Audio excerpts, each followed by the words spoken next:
अस्सलाम वालेकुम स्टूडेंट्स। आज हम 10th मैथमेटिक्स की एक्सरसाइज 2.7 करेंगे। तो इसके टोटल जो है वो 6 क्वेश्चन हैं। तो हमने पहला सवाल करना है, बल्कि 6 के 6 ही करेंगे। सो पहले सवाल को स्टार्ट कर लेते हैं। वो कह रहा है a town's population is model by this equation. ये उसने इक्वेशन लिखी है, P of T is equal to -2t² plus 4t plus 40t plus 800, where t is the years since 2020. Find the years when the population will be at least 1000. वैसे ये जो equation दी हुई है ना, अगर यहाँ पे वो ये लिखता ना when the population is 1000, यानी at least वाली टर्म ना लिखता, तो हम ये जो p of t लिखा हुआ ये वाला, ये जो p of t लिखा हुआ, ठीक है, इसकी जगह पे हम 1000 लगाते और ये हमारे पास क्वाड्रेटिक इक्वेशन बन जानी थी और इसको हमने सॉल्व कर लेना था। लेकिन चूंकि यहाँ पे उसने एट लीस्ट वाली टर्म जो है वो यूज़ की है, सो इसलिए हम इसको इक्वेशन नहीं बना सकते। इसको हम लिखेंगे in the form of in equality. So next page पे इसको सॉल्व कर लेते हैं। सो यहाँ पे लिखेगा एज गिवन,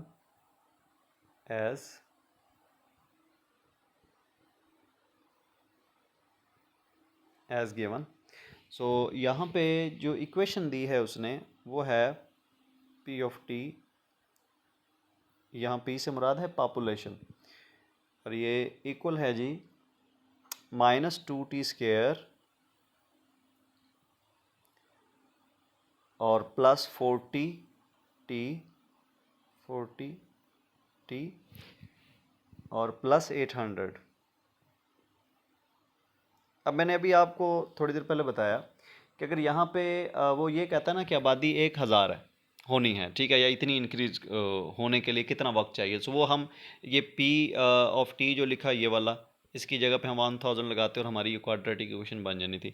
लेकिन यहाँ पे उसने लफ्ज़ यूज़ किया एट लीस्ट। तो याद रख लें, जब भी क्वेश्चन के अंदर एट लीस्ट का लफ्ज़ आ जाए तो फिर आपने इक्वेशन नहीं लिखनी बल्कि इन इक्वलिटी लिखनी है उस इक्वेशन से एसोसिएट, यानी उस इक्वेशन से एसोसिएट जो इन इक्वलिटी होगी ना वो आपने लिखनी है।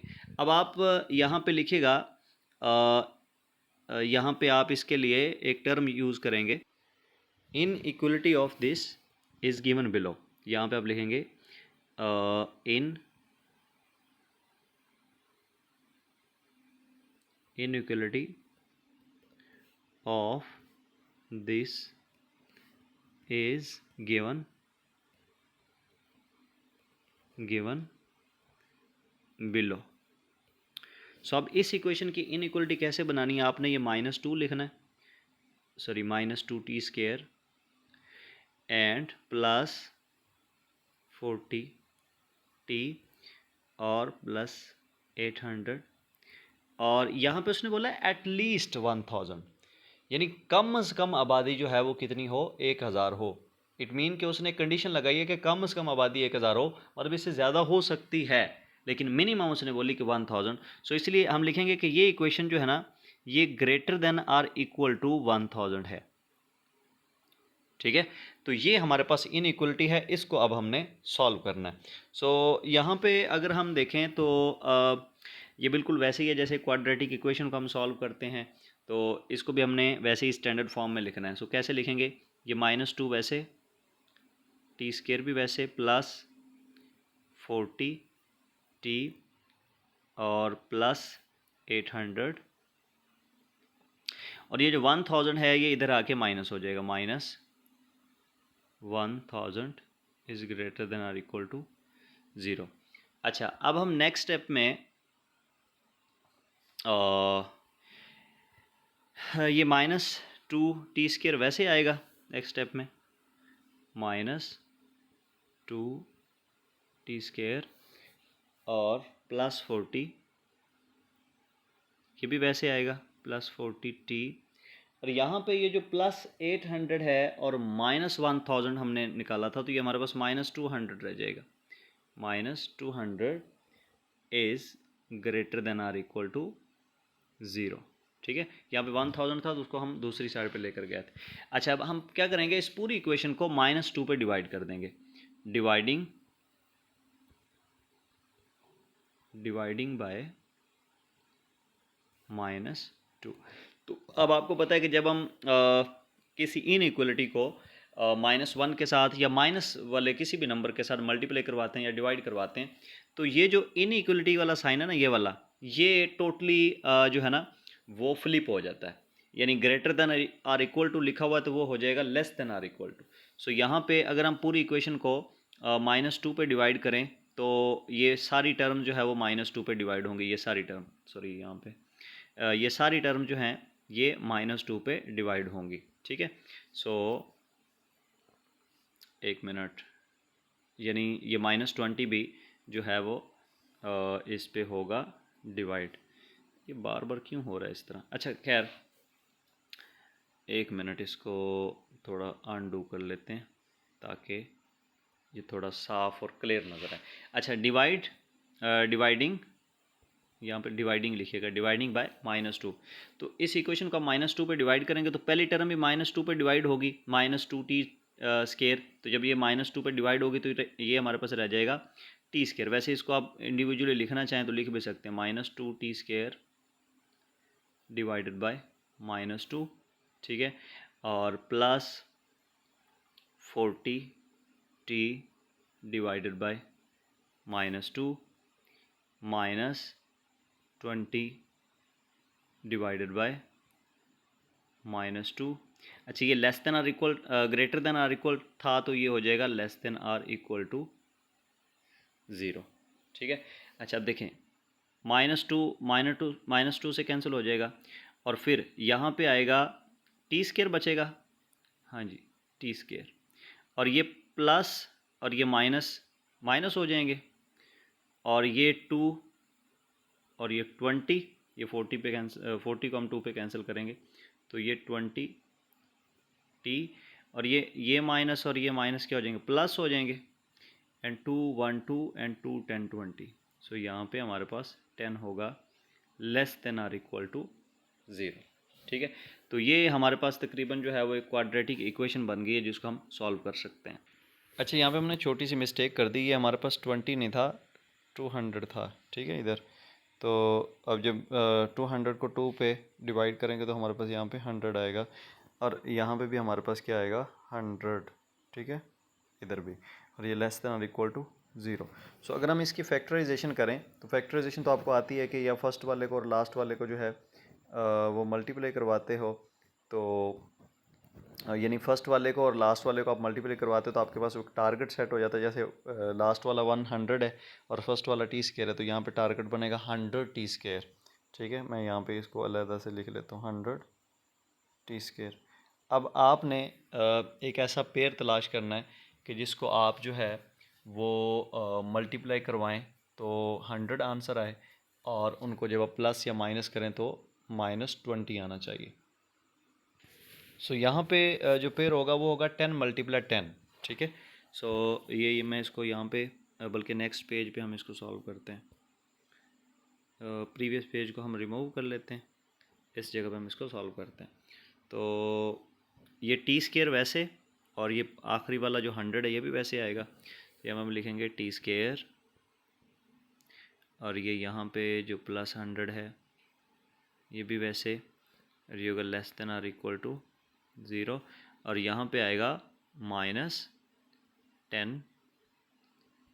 t -10 t। तो ये हमें वो पेयर मिला जिसको हमने मल्टीप्लाई किया तो वो हमारा वो टारगेट आ रहा था, और उनको जब हम -10 t -10 t करेंगे तो ये -20 हो जाएगा। सो यहाँ पे देखें तो इन दो टर्म्स की अगर हम बात करें, इन दो की, तो इसमें से t जो है वो कॉमन है, तो ये हमारे पास बचेगा t -10।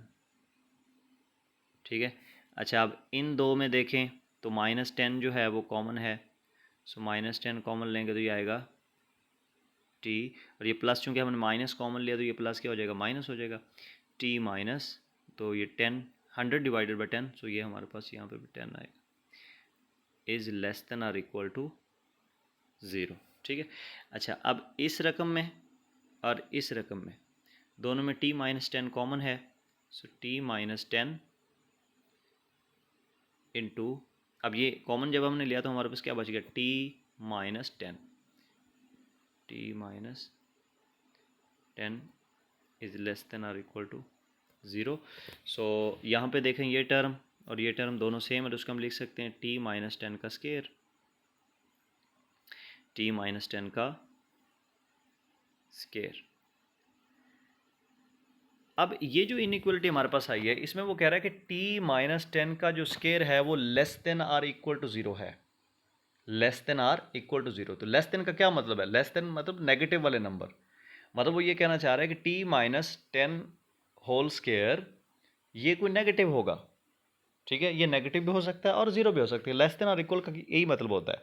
लेस देन और इक्वल टू जीरो का मतलब ये है कि या तो ये टर्म जीरो के इक्वल है या फिर लेस देन जीरो है, और लेस देन जीरो का क्या मतलब है कि नेगेटिव है। सो ये चूंकि t माइनस 10 का होल स्केयर है तो ये परफेक्ट स्केयर है, या इसको कंप्लीट स्केयर हम कह सकते हैं या परफेक्ट स्केयर कह सकते हैं, और परफेक्ट स्केयर कभी भी नेगेटिव नहीं होता। लेकिन यहाँ पे हमारे पास दो कंडीशन आ रही हैं कि ये परफेक्ट स्केयर या तो जीरो है या फिर नेगेटिव है। तो चूंकि हमें पता है कि ये नेगेटिव होता नहीं है, परफेक्ट स्केयर कभी भी नेगेटिव नहीं होता, सो इसलिए हम अज्यूम करेंगे कि ये जो t माइनस 10 है ये लेट्स से कि ज़ीरो के इक्वल है। ये किसके इक्वल है? ज़ीरो, यानी लेस देन है ज़ीरो से या फिर ज़ीरो है, तो लेस देन तो हो नहीं सकता, लिहाजा ये ज़ीरो के इक्वल होगा। दोनों साइडों पे अगर हम स्क्वायर रूट लें तो ये हमारे पास आएगा t minus 10 is equal to 0, so t is equal to 10, यानी 10 साल लगेंगे 1000 की आबादी होने तक। अब ये t स्टार्ट कहाँ से हो रहा है? 2020 से, तो 10 साल और लगेंगे तो कितना हो जाएगा? 2030, यानी 2030 में आबादी जो है वो 1000 तक बढ़ जाएगी। So this was the first question. Hope so कि आपको समझ आया होगा। अगर इसमें कोई कन्फ्यूजन है तो आप कमेंट सेक्शन के अंदर पूछ सकते हैं। उसके बाद हमारे पास नेक्स्ट क्वेश्चन है company models its profit p in thousand of rupees by equation this one, p of x is equal to minus 5x square plus 150x minus 1000, where x is the price per item in rupees. Find the price that gives maximum profit. So यहाँ पे हम पहले तो ये जो value है ना ये लिख लेते हैं, p of x is equal to minus 5x square minus 5x का स्केयर और प्लस 150x माइनस 10,000, हाँ जी, माइनस 1000। अच्छा, अब यहाँ पे देखें तो उसने बोला है find the price that gives maximum profit. अब यहाँ पे ये जो इक्वेशन है ना p ऑफ x ये p जो है ये प्रॉफिट है, और यहाँ पे जो x है वो प्राइस है। x क्या है? प्राइस है। यहाँ पे उसने क्वेश्चन किया है find the price that gives maximum value, maximum profit. तो चूंकि ये हमारे पास ये जो ऊपर इक्वेशन है ये एक क्वाड्रेटिक इक्वेशन है, और क्वाड्रेटिक इक्वेशन की मैक्सिमम वैल्यू हमेशा वर्टेक्स पे होती है। कहाँ पे होती है? वर्टेक्स पे। सो हमें क्या करना है, इस इक्वेशन का वर्टेक्स फाइंड कर लेना है, और जब हम वर्टेक्स फाइंड करेंगे तो वहाँ पे जो वैल्यू आएगी हमारे पास वही जो है वो वैल्यू होगी जो मैक्सिमम प्रॉफिट हमें देगी।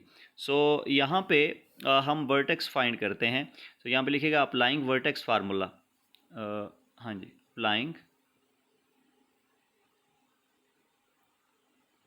अप्लाइंग वर्टेक्स, स्पेलिंग देख लीजिएगा इसके, वर्टेक्स फार्मूला। अब वर्टेक्स फार्मूला क्या है? x is equal to minus b over 2a, ये हमारे पास वर्टेक्स फार्मूला है। अब ये जो इक्वेशन होती है ना हमारे पास, ये क्वाड्रेटिक इक्वेशन, इसमें ये जो x स्क्वायर के साथ जो वैल्यू होती है ना इसको हम a कहते हैं, ठीक है, और ये जो सेकंड वाली x के साथ जो वैल्यू होती है इसको हम b कहते होते हैं, ठीक है, b, और नॉर्मली जो आखिरी होती है उसको हम c से रिप्रेजेंट करते हैं। सो यहाँ पे अगर हम वैल्यू पुट करें माइनस वैसे, और b की जगह पे हम 150 पुट कर सकते हैं, 150, 50 डिवाइडेड बाय 2 वैसे, और a की जगह पे आएगा -5, सो ये हमारे पास आएगा जी -150 डिवाइडेड बाय -10, क्योंकि 5 को जब हम 2 के साथ मल्टीप्लाई करवाएंगे तो 10 आएगा। सो माइनस माइनस से कैंसिल, 0 0 से उड़ गया। सो हमारे पास x की जो वैल्यू आई है, या यूं कहिए कि x की वैल्यू इधर भी लिख सकते हैं आप, x की वैल्यू हमारे पास आई है जी 15, ठीक है। सो x की वैल्यू जो है ना वो 15 है। इट मीन कि ये वो वैल्यू है जो हमें मैक्सिमम प्रॉफिट देगी। और इसके साथ आप RS लिखना चाहें तो आप लिख सकते हैं, ठीक है, RS। सो इस तरह हमारा ये क्वेश्चन भी हुआ कंप्लीट। तो इसको भी करते हैं डिलीट, ताकि हम नेक्स्ट क्वेश्चन जो है वो सॉल्व कर सकें। सो यहाँ पे है जी क्वेश्चन नंबर 3। वो कह रहा है toy car rolls down an incline and cover a distance given by equation d is equal to T square minus 0.5 metre, ठीक है। तो ये पहले हम ये इक्वेशन लिख लेते हैं नेक्स्ट पेज पे, ठीक है। सो इक्वेशन है जी d is equal to T square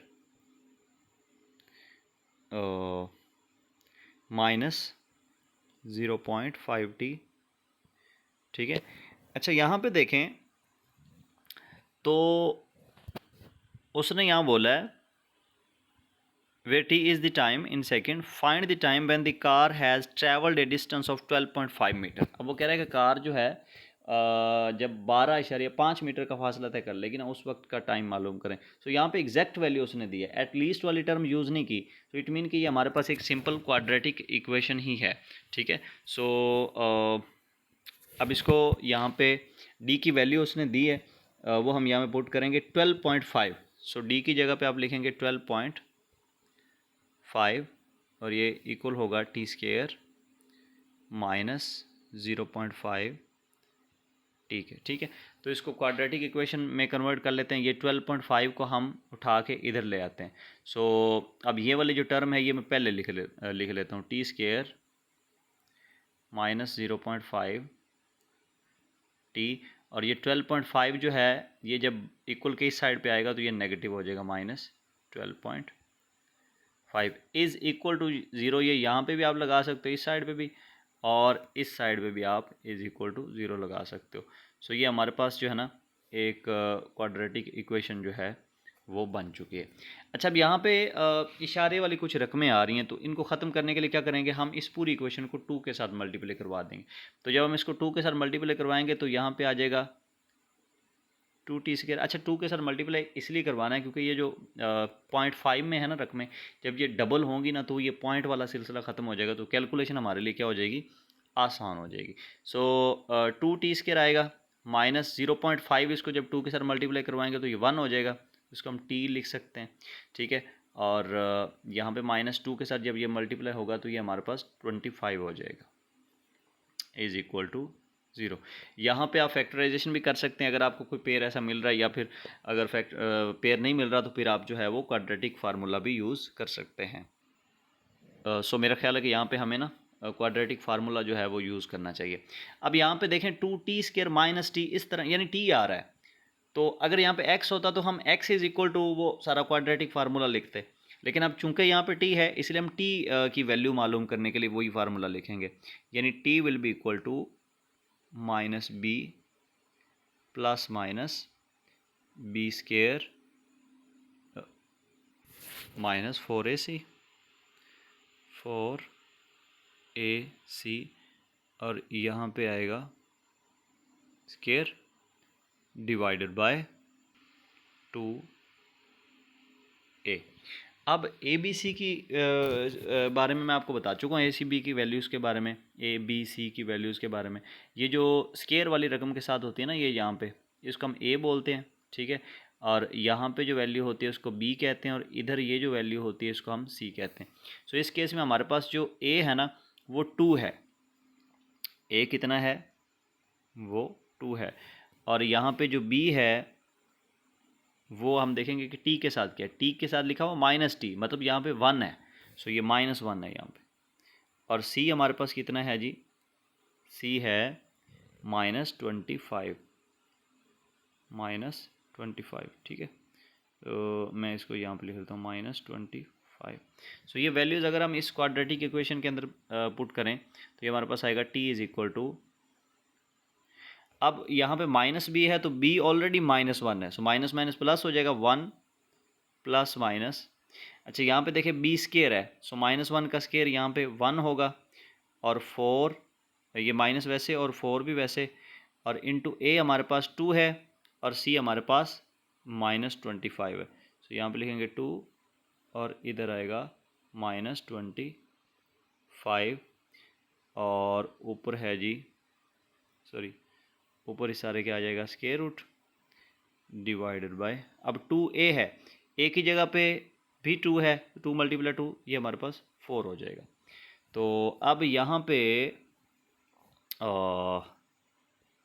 next page पे हम इसको करेंगे सॉल्व। से हमारे पास आएगा t is equal to 1 plus minus, अब यहाँ पे देखें तो ये हमारे पास होगा, इसको आप देख सकते हैं कि यहाँ पे भी माइनस है, इधर भी माइनस है, तो माइनस माइनस प्लस हो जाएगा, और 25 × 2 तो ये होगा 50, और 50 × 4 ये हमारे पास होगा 200, और 200 प्लस 1 यानी 1 + 200, ठीक है। सो 1 + 200 ये हमारे पास हो जाएगा 201, ठीक है, यानी 201 डिवाइडेड बाय 2a है। सो a की वैल्यू हमारे पास ये 4 है, 2 है, तो 2 × 2 वो 4 हो गया था, ठीक है। सो यहाँ पे ओके जी। अच्छा ये जो √2 है ना, ये राउंड अबाउट इसका आंसर आएगा 14.18, 14.18 इसका आंसर आएगा, यानी ये जो हमारे पास है ना √2, सॉरी √201, ये नियर अबाउट इसका जो आंसर है ना वो आएगा 14.18, ठीक है। सो हम यहाँ पे इसकी वैल्यू लिखते हैं t is equal to 1 plus minus, तो ये √ वाले की जो वैल्यू है कैलकुलेटर पे कीजिएगा, ये 14.18 आएगी डिवाइडेड बाय 4। सो अब देखें यहाँ पे इसके 2 रूट बन रहे हैं, मतलब मैं इसको यहाँ पे लिख लेता हूँ, एक इस साइड पे t इज़ इक्वल टू ये होगा 1 प्लस में हम लिख लेते हैं 1 + 14, तो ये हो जाएगा 15.18 डिवाइडेड बाय 4, और इस साइड पे होगा t इज़ इक्वल टू, अब देखें 1 - 14 तो ये होगा -13, ठीक है। अब माइनस का जैसे ही साथ में ये साइन हमें नज़र आया तो हम क्या करेंगे, इस रूट को वैसे ही नेगलेक्ट कर देंगे, क्योंकि टाइम कभी नेगेटिव नहीं हो सकता। सो हम इस रूट को ही लेकर चलेंगे, ठीक है। सो अब 15 को आप 15.18 को 4 पे आप डिवाइड करके टी का आंसर निकाल सकते। तो यहाँ आपका आंसर जो है वो आएगा 3.79, या इसको राउंड ऑफ करेंगे तो ये तकरीबन जो है वो 3.80 सेकंड हो जाएगा। सो इस तरह हमारा ये क्वेश्चन भी हुआ कंप्लीट। तो मूव करते हैं जी, अच्छा इसको पहले हम डिलीट कर लेते हैं। अब हम मूव करते हैं नेक्स्ट क्वेश्चन की तरफ। अच्छा नेक्स्ट क्वेश्चन है जी क्वेश्चन नंबर 4। वो कह रहा है a ball's height in metre after t second is this one. So ये इक्वेशन उसने दे दी है। For what time interval is the ball at least 2 metre above the ground. So यहाँ पे ये अगर वो ये बोलता कि इंटरवल वो कह रहा इस तरह लिख लेता, अगर for what time interval is the ball at 2 metre above the ground, फिर हम h की जगह पे सिंपल जो है 20 लगाते हैं और यही क्वाड्रेटिक इक्वेशन को हम सॉल्व करते हैं। लेकिन इस केस में क्या है कि उसने एट लीस्ट वाली टर्म यूज़ की है, सो हम इसको भी इनइक्वलिटी की फॉर्म में ही जो है वो सॉल्व करेंगे। सो इसकी इनइक्वलिटी मैं डायरेक्ट यहाँ पे लिख रहा हूँ। पहले क्वेश्चन के अंदर जो चीज़ बताई वैसे ही आपने तरतीब से उसको कर लेना है। अब मैं आपको यहाँ पे डायरेक्ट इसको थोड़ा सा समझा रहा हूँ, ठीक है जी। सो यहाँ पे उसने लिखा है, बल्कि मैं लिख ही देता हूँ, as given, as given, what given, h जो कि टाइम पर डिपेंड कर रहा है, is equal to -4t² -4t² plus 24t। So ये हमारे पास क्वाड्रेटिक इक्वेशन है, लेकिन यहाँ पे एच उसने बोला है कि एटलीस्ट जो है वो 20 है। सो हम इसको क्वाड्रेटिक इक्वेशन नहीं लिखेंगे, इसको हम लिखेंगे in the form of inequality. We will take it in the form of inequality, we will take it in the form of inequality, वो लिख लीजिएगा। सो कैसे लिखेंगे इनइक्वलिटी की फॉर्म में? ये हम वैसे ही लिखेंगे -4t² और प्लस 24t, ये भी वैसे आएगा। अब उसने बोला है एटलीस्ट जो है वो 20 मीटर, मतलब कम से कम 20 मीटर है, 20 मीटर से ज़्यादा भी हो सकता है, इसलिए 20 जो है वो मिनिमम है। सो हम इस इक्वेशन को लिखेंगे इस फॉर्म में, और यहाँ पे आएगा ये 20। ओके जी। सो अब हम इसको जो है वो स्टैंडर्ड फॉर्म में लिख लेते हैं। सो -4 जो है ये वैसे आएगा, t² भी वैसे, प्लस 24 भी वैसे, 24t, और ये 20 जो है ये इधर आके -20 हो जाएगा, less than or equal to 0। ये वैसे ही आ जाएगा, यानी वो 20 था ना, तो दूसरी साइड पे जाके ये माइनस में हो जाएगा। अब यहाँ पे देखें इस इक्वेशन को आप जो है ना 4 के ऊपर, -4 के ऊपर डिवाइड कर दें, तो डिवाइडिंग, ताकि इसको हम स्टैंडर्ड फॉर्म में लिख सकते हैं, dividing by -4। So her term इसकी -4 पे डिवाइड होगी, ये वाली भी, ये वाली भी, और ये वाली भी। जब ये वाली -4 से डिवाइड होगी तो ये -4 से कट जाएगा, तो हमारे पास बचेगा t²। अच्छा, जब ये वाली टर्म -4 पे डिवाइड होगी तो प्लस है इधर, और उसके साथ माइनस होगा तो यहाँ पे माइनस ही आ जाएगा। अच्छा, 24 जब 4 पे डिवाइड होगा तो ये हमारे पास 6 आएगा यहाँ पे, ठीक है, और साथ में t। अच्छा, यहाँ पे भी माइनस है और डिवीजन में भी माइनस आएगा, ये नेक्स्ट वाले स्टेप में इसमें, तो यहाँ पे प्लस हो जाएगा, और 20/4 यहाँ पे होगा 5, और ये होगा greater than or equal to 0, ठीक है। सो अब यहाँ पे इसकी आप फैक्टराइजेशन कर सकते हैं, t²। तो यहाँ पे जो पेयर होगा ना वो होगा -6 और +1, -6 सॉरी -6 और नहीं, यहाँ पे जो पेयर होगा वो होगा -5 और -1, -5 और -1, क्योंकि -5 को जब -1 के साथ मल्टीप्लाई करवाएंगे तो 5 आएगा, और t भी साथ में होगा तो वो t² हो जाएगा, 5t², जो कि हमारा टारगेट बन रहा है फर्स्ट और लास्ट को अगर हम मल्टीप्लाई करवाते हैं। और -5 और -t जो है वो -6 भी होता है। सो यहाँ पे हम लिखेंगे -5t, और उसके बाद -1t, तो उसको t ही लिख लेंगे, plus 5 less than or equal to 0। So इसमें अगर आप देखें तो t कॉमन है, सो t को हम लेंगे कॉमन, तो ये होगा t-5, ठीक है। और इसमें अगर आप देखें इसमें तो -1 जो है वो कॉमन है, सो ये होगा t-5 ग्रेटर देन और इक्वल टू 0। क्लियर हुआ? अच्छा, अब ये दो वैल्यूज़ हमारे पास, माइनस के इस साइड वाली और माइनस के इस साइड वाली, इसमें t-5 जो है वो कॉमन है। सो t-5 जो है वो हम कॉमन ले लेंगे, t-5 ये हमारे पास कॉमन आएगा, सॉरी t-5, ठीक है। और बाकी हमारे पास क्या बचेगा, देखें ये t-5 ये कॉमन ले लिया हमने, तो हमारे पास बच गया t-1, क्या बच गया, t-1। और यहाँ पे हमने एक जो है वो कर दी है मिस्टेक, और वो मिस्टेक ये है कि हमने जब इस रकम को -4 पे डिवाइड किया ना, तो हमने इसका जो साइन है वो इन्वर्ट नहीं किया इनइक्वलिटी का, ठीक है। सो इसको हम इरेज करके इनइक्वलिटी चेंज कर देते हैं, जैसे ये वाला था ना, ये ग्रेटर दैन इक्वल था, तो इसको हमने ग्रेटर दैन इक्वल टू ही रखा है, इसको चेंज करना था क्योंकि नेगेटिव नंबर के साथ हमने मल्टीप्लाई किया। सो ये चेंज हो जाएगी, ये हो जाएगी less than or equal to, less than or equal to, and less than or equal to. Clear है जी? सो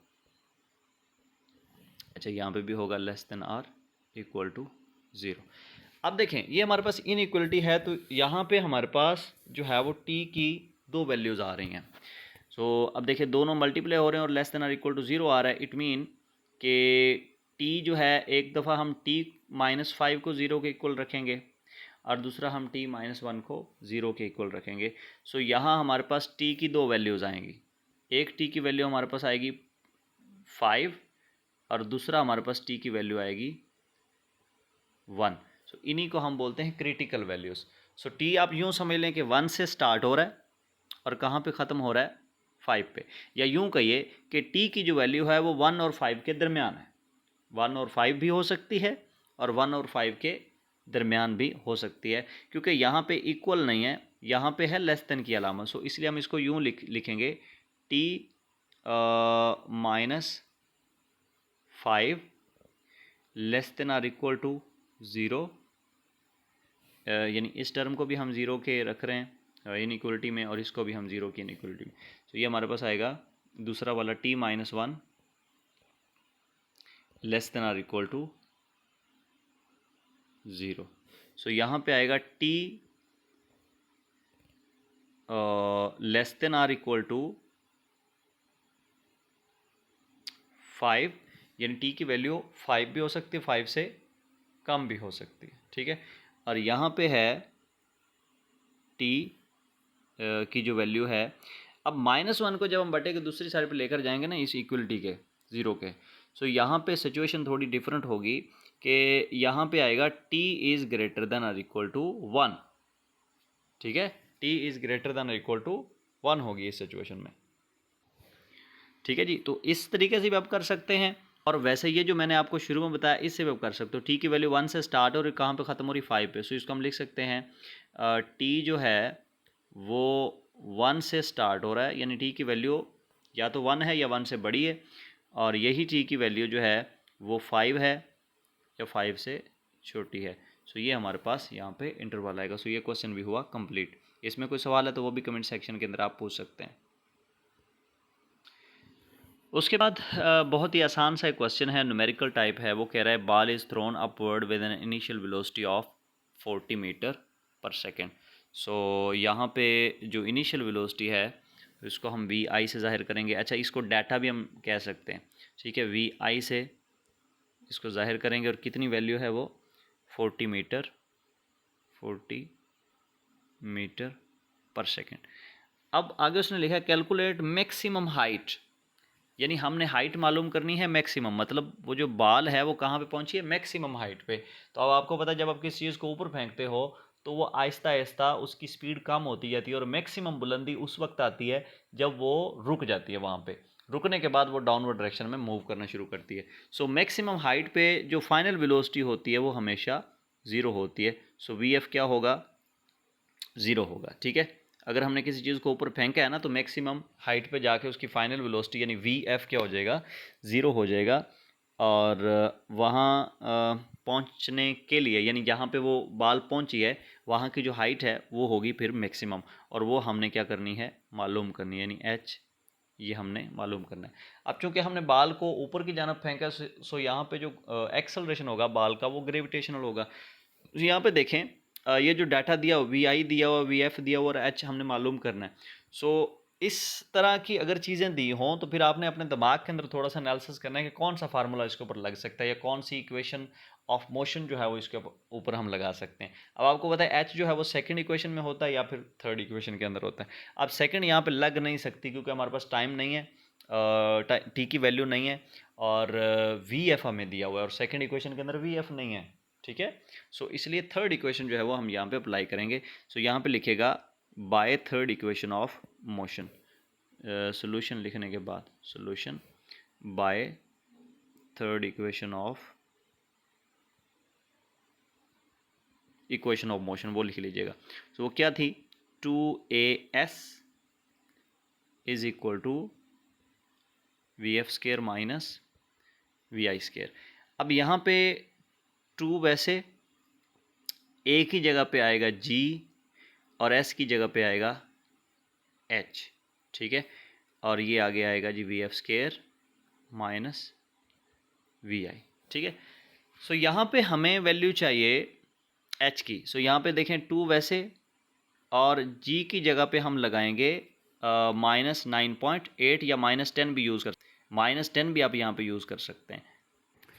लेकिन यहाँ पे कैलकुलेशन को आसान बनाने के लिए हम जी की वैल्यू 10 ही ले लेते हैं। अब चूंकि हमने उस बाल को ज़मीन के अगेंस्ट जो है वो फेंका है, ग्रेविटी के अगेंस्ट फेंका है, तो उसकी वेलोसिटी डिक्रीज़ हो रही है, और डिक्रीज़ होती है वेलोसिटी का ग्रेविटेशनल एक्सेलरेशन हमेशा नेगेटिव होता है। सो यहाँ पे -10 हम लेंगे जी की वैल्यू, ठीक है। और ये एच वैसे, और वी एफ आपको पता है 0 है, सो 0 का स्केयर 0 ही होता है, माइनस वी आई जो है वो हमारे पास है जी 40, सो ये होगा 40 का स्केयर यहाँ पे आएगा, ठीक है। सो ये -10 2 के साथ मल्टीप्लाई होके हो जाएगा -20 एच इज़ इक्वल टू, अब 0 का स्केयर 0 होता है, सो 0 माइनस 40 का स्केयर, अब माइनस वैसे आएगा क्योंकि 0 माइनस है, तो 0 उस वो नेगेटिव में ही आंसर आएगा, यानी 0 minus something is equal to minus something, ठीक है। सो ये अब 40 का जो स्केयर है ये हमारे पास होता है जी 1600, 1600, ठीक है। सो माइनस माइनस से कैंसिल हो गया, so H is equal to, अब ये 1600 को आप डिवाइड कर दें 20 पे, क्योंकि 20 इधर एच के साथ मल्टीप्लाई हो रहा है, दूसरी साइड पे आके डिवाइड हो जाएगा। सो ये 0 0 से उड़ गया, एंड 2 1 2, एंड 160 को 2 पे डिवाइड करें तो ये हमारे पास 80 आएगा। सो एच हमारे पास होगा जी 80, ठीक है। और ये साथ में आप इसका यूनिट लगा सकते हो, मीटर पर सेकंड में वेलोसिटी दी है तो इसका यूनिट होगा मीटर। होप सो कि ये क्वेश्चन आपको क्लियर हुआ होगा। अगर कोई सवाल है इस क्वेश्चन से रेलेवेंट, तो फिर आप वो कमेंट सेक्शन के अंदर पूछ सकते हैं।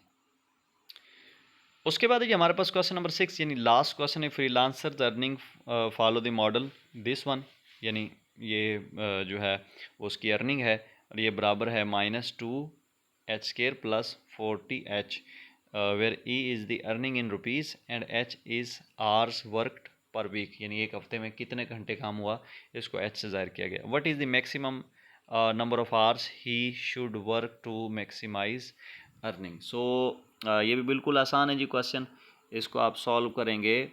पहले तो आप इसको इसी इक्वेशन को लिख लें एज गिवन, एज गिवन। अब क्या इक्वेशन दी हुई है, earning which depends on hours is equal to -2h² plus 40h, ठीक है। अच्छा, अब यहाँ पे उसने बोला है what is the maximum number of hours, यानी हमने h की जो तादाद है वो मालूम करनी है, कौन सी, मैक्सिमम। सो नो मैक्सिमम, यहाँ पे उसने बोला है कि what is the maximum number of hours, यानी घंटों की मैक्सिमम तादाद। हाँ जी बिल्कुल सही, घंटों की मैक्सिमम तादाद मालूम करनी। कौन से घंटों की मैक्सिमम तादाद, ये वो घंटे हैं जिस दौरान वो मैक्सिमम अर्निंग करेगा, यानी अर्निंग की मैक्सिमम वैल्यू कितने घंटों में होगी, अर्निंग की मैक्सिमम वैल्यू कितने घंटों में होगी।